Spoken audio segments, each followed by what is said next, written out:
Hello mga friend, magandang araw sa inyong lahat. Tara tayo ay magprito. Ako ay may dalawang galunggong dito at ito ay ating ipiprito. Yan, nilagyan ko na ng asin.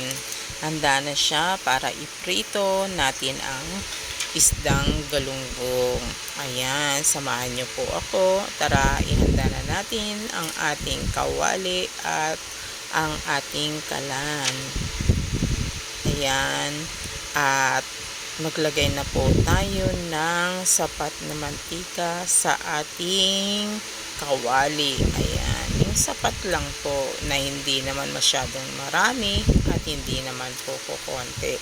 At painitin po natin ng mabuti ang ating mantika at naglalagay din po ako ng kaunting asin bago ko po ilagay ang isda.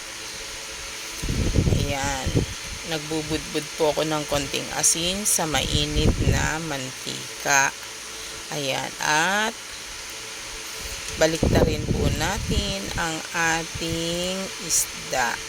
Ayan, para hindi po masunog ang ating isda at takpan po natin muli para hindi po tumilansik ang mantika. Ayan, kasi mainit po yan, masakit. At tingnan po natin muli ang ating isda kung pantay na po ang pagkakaluto. Pag kulay brown na po siya, ayan, hanguin na po natin at heto na, ready na ang ating isda. May kasama o partner na kamatis na may sibuyas. Ayan, ready na po ang ating ulam for the day. Mga friend, tara po, kain tayo.